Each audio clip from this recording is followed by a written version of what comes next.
Oh my gosh. Okay. I just had to share this because I was just reading an article by Psychology Today. I'll try and post it in the description below. But what they were saying was about why some people repeat relationships and all of that, like messed up relationships. And the gist of it was basically like, I'm sure we all know this, was that our unmet needs, kind of trigger us to be in unhealthy situations. But, okay, the crazy thing is just sort of the way that they described it. Was they gave two big examples. One was emotionally and one was like safety wise. So if you never felt safe at home as a child, you didn't have a general sense of security, then you're not gonna know. You like, okay, let me go back. If you did grow up with a sense of safety, right? You know what it feels like to feel safe. Then when you're walking around out in the world or whatever, then your radar is there. If something doesn't feel safe, if something feels dangerous, you immediately pick up on it because you know the difference, right? Because you know what it's like to feel safe, and then you're not safe, so you know, right? But if you didn't grow up feeling safe or secure, like me or like a lot of people probably watching this, then you don't see the difference. You don't see the contrast of safety versus not safety, right? Because everything kind of feels that constant discomfort and unsafe, and you just kind of manage and cope through life, right?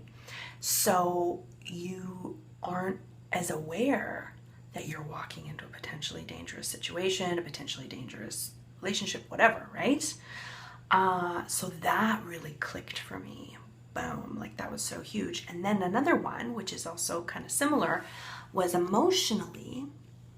If your emotional needs were met, then you know what your standards should be. You know where your boundaries should lie, and you can tell pretty much right away whether this is a person who's emotionally safe to be around or whether they're going to meet your needs or not, right? So this is the type of person that Dr. Stan Tatkin would probably call an anchor, right? They have this basic level of always knowing that they've had a basic level of safety, security, and emotional attachment to their primary caregiver. But for those of us who haven't had that, how are we supposed to have any indication that this person is potentially a threat to our emotional well-being?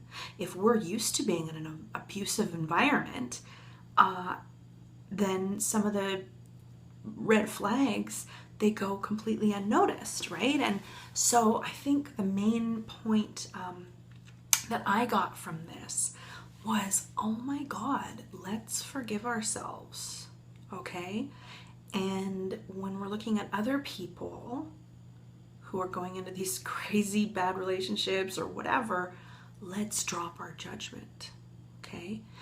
I know how frustrating it can be to see a woman go into a relationship that, 15 years ago, I might have been in. And I've learned what to look for, what the red flags are. So then I look at her and I'm like, she's in her 40s. How did she not know this by now? And blah, blah, blah, right? And then I get to feel kind of, judgy, whatever that word is. I can't think of it, but you know what I mean, right? Like I'm better than her because I know this, and how does she know? How could she not be smart enough to figure this out? Eye roll, right? Okay, but obviously she doesn't know because she's never been treated well. So let's have compassion for those people, and let's have compassion for ourselves if we've walked into a situation where we didn't catch it. Now, that doesn't mean that we should continue the same patterns and repeat these things and use that as an excuse to just treat ourselves badly or stay in a relationship that's terrible and miserable and making the world a worse place. I'm not saying that. I'm just saying, though, that when we drop our judgment and we can have compassion for ourselves and for other people we're all doing our best, right? That's when we're able to learn. That's when we're able to get to the next level because we're not judging ourselves. We're not focusing on what's wrong with us, okay? Like I was talking with Chris about this last night, about the first major relationship that I had. I was 14 when we met, and he was 32. And it lasted a couple years. And for the most part, I mean, it actually wasn't a very dramatic relationship, because I'm looking back on it and I don't remember feeling any like lack of attention or whatever. I think I got basically enough. I definitely wasn't as clingy. But I think the reason is because I was just happy to have someone who I could call when the shit was hitting the fan at the group home I was living in, and I could call him and be like, will you come pick me up? I don't want to be here. And so now, like, I have these requirements that, you know, I keep in contact with my guy and we talk every day whenever possible, and, you know, he treats me really well and all of that. And if I'm not being treated well, I feel these discord in myself and I get upset. And I have a reaction, and, you know, I'm working on how to communicate that so it's not like a kind of reaction, but that's neither here nor there. But the point is, going back to that, I mean, he would say things like, oh, no one will ever love you the way I do. You're never going to find someone who loves you as much as I do. And, you know, I know a place where they would never find your body. Like, he'd say things like that. We'd be lying in bed together, and he'd say things like that. And the time, I mean, I was like, that's kind of odd and weird. But at 14, 15 years old, I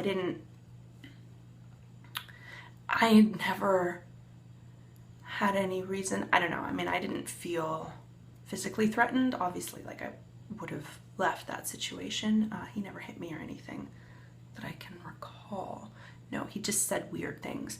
But, I mean, I was getting enough out of it because it was a place to go. It was like a refuge from the group home that I was living in. So that's kind of ironic that that relationship, as unhealthy a person as I see he was now, looking back, I mean, basically he's a pedophile, right? 14 years old, gross. But back then I didn't see that. And then when I didn't want to be with him anymore, I just left. I was like, well, see ya. At that time I was living on my own, and had my own job and everything. And that's a whole other thing. He tried to get me fired from my job, and so that I would go back to him after I broke up with him. But now I'm just rambling. But the point is that, isn't it ironic that at that time, that was like getting out of that group home and being with this like 32-year-old man who, whatever, obviously didn't have the life skills to be with an adult woman. That to me was like enough. I was satisfied with that because I was so unsafe all the time that actually felt safe to me.